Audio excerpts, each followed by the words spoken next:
Mean राशि वालों, कैसा होने वाला है 23 मार्च से 29 मार्च का आपका वीक, ध्यान से समझ लीजिएगा क्योंकि काल सर्प दोष भी प्रभावी है इस समय।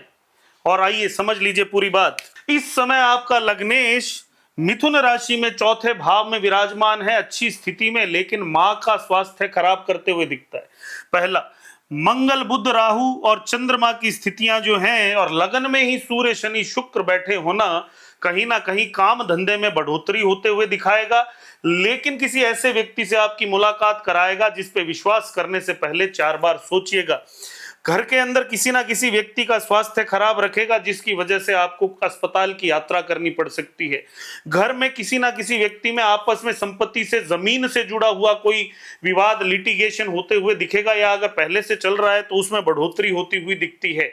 घर के अंदर जो घर की बहन, बुआ, बेटियां हैं उनके साथ आपका मानसिक या आपस में बातों में उनके साथ थोड़ी सी नोकझोंक हो सकती है, थोड़ा व्यवहार जो है वो खराब हो सकता है, तो इस बात का भी ध्यान रखिएगा। जो लोग व्यापारी लोग हैं वो यात्राएं करें तो सावधानी से, क्योंकि उन्हें भी इस समय कोई बहुत सुखद रिजल्ट मिलते हुए नहीं दिखते।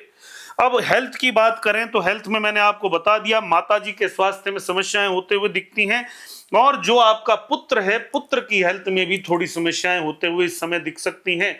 आपको कहीं ना कहीं सप्ताह के बीच में एक अचानक ऐसी चीज का लाभ मिल सकता है जो आपने सोचा नहीं। जो लोग शेयर मार्केट इत्यादि करते हैं उन्हें भी इस समय थोड़ा लाभ मिलने की स्थितियां 23 तारीख से लेकर 26 तारीख के बीच में बनेंगी।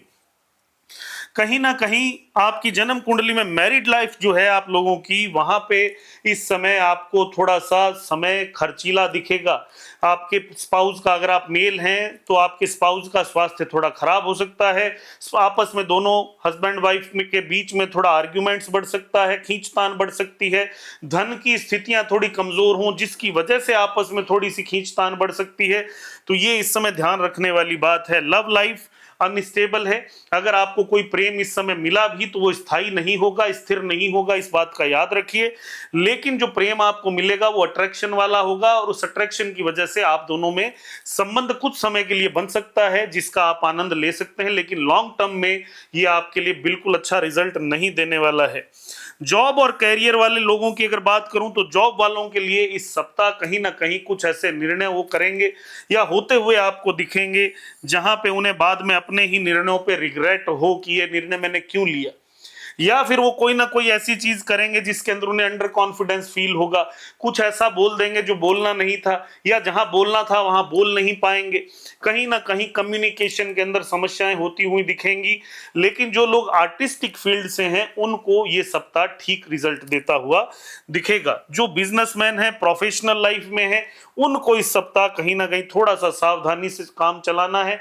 बहुत ज्यादा पैसा कहीं नई काम में इन्वेस्टमेंट नहीं करना है, थोड़ा सा कर्जे से बचते हुए आगे बढ़ना है। फाइनेंस की स्थितियां इस सप्ताह अगर मैं कहूं तो सीधी सी बात है, आपका पैसा और आपका भाग्य दोनों ही खर्चे में जा रहे हैं, और ये खर्चा जो होगा बिना मतलब होगा ही, और आप चाह के भी इसे नियंत्रित नहीं कर सकते क्योंकि ये होने ही वाला है। आपके घर में हमेशा याद रखिए, जो घर का साउथ ईस्ट है या जो घर का किचन है उसको सही रखिए। अगर आपका घर ऐसी जगह बना हो कि किचन के जस्ट बगल में सीढ़ियां बनी हो तब ज्यादा सावधानी रखने की आवश्यकता है। ये समय, ये सप्ताह नुकसान देता हुआ दिखता है।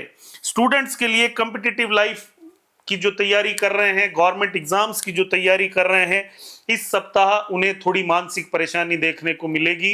या तो एग्जाम अच्छे से नहीं दे पाएंगे, सब कुछ पढ़ के गए होंगे तो भी लिख अच्छे से नहीं पाए, या फिर जो है कुछ ना कुछ भूल गए, साथ में ले जाना भूल गए, कोई डॉक्यूमेंट भूल गए।